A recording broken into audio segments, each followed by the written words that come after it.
Hey, welcome! In today's video, I'm going to tell you why IZONE's Vampire is so familiar. I'll have you know I always thought it was pronounced IZONE.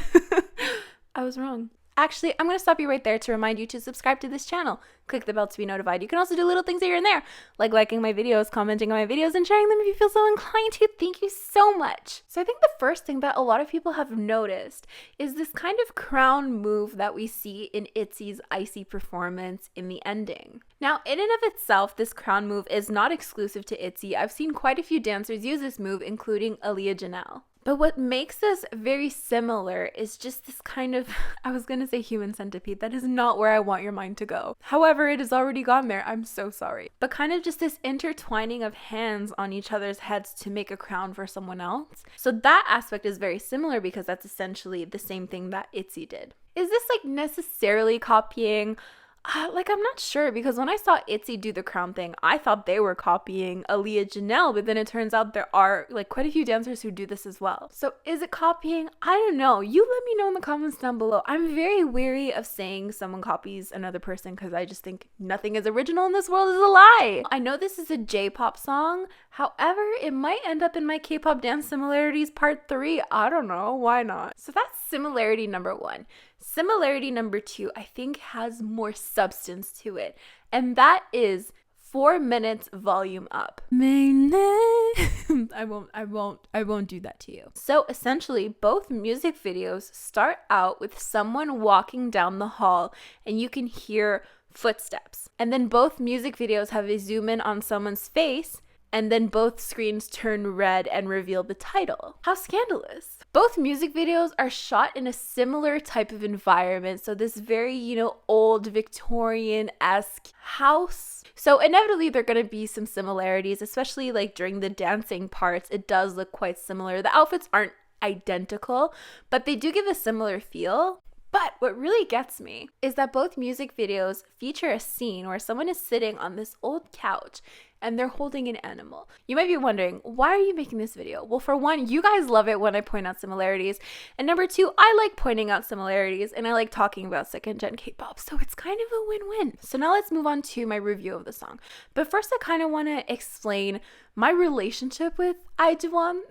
IZONE, it sounds so weird to say it like that. I'm just going to say IZONE. I was doing research for another video actually yesterday, and then I came across this video and I was like, I've never really heard an IZONE song, so I'm going to give it a chance. And that's when I got the idea to make this video. So I actually only ever heard an IZONE song yesterday. They did feature in my All K-pop Dances Are the Same videos, but I don't really count that as anything because I don't really remember it. My first impression was that the music felt a little bit raw and unfinished, and I noticed in the comments as well, a lot of people were saying that it sounded a bit bad. But I think it's on purpose. I think obviously that's the sound they wanted. So if that's the intention and that's the sound they wanted, I can appreciate a raw sounding song. So that's my review of the song. But I also took it upon myself to listen to a few of their other songs. So I listened to La Vie en Rose, or should I say La Vie en Rose, to appease my angry Anglo subscribers. And that was honestly my favorite song of theirs. Just a very soft and beautiful song.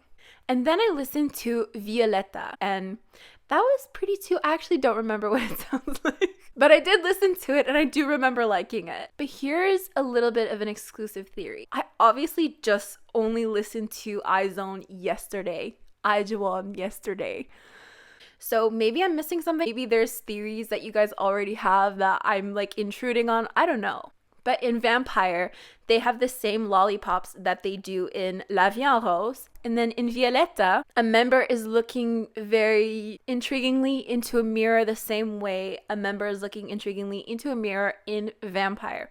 I think that means something. I think maybe it's kind of like alternate universes. In one universe, they're forced to eat salsa and roses and stare at walls. And another one, they're forced to stare at themselves, and then they kind of want to ship themselves to another universe, and then they accidentally become vampires and have cats perched on their shoulders like parrots. I don't know, but I'm not ruling that out either.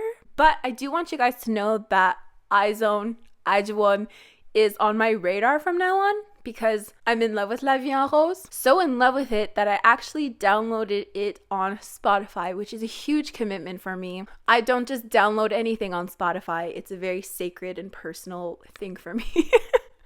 I have like 20 songs on my Spotify and I never go over that. So yeah, I hope you enjoyed this video. That's basically all I had to say. Don't forget to subscribe and click the bell to be notified. I'll see you guys next time.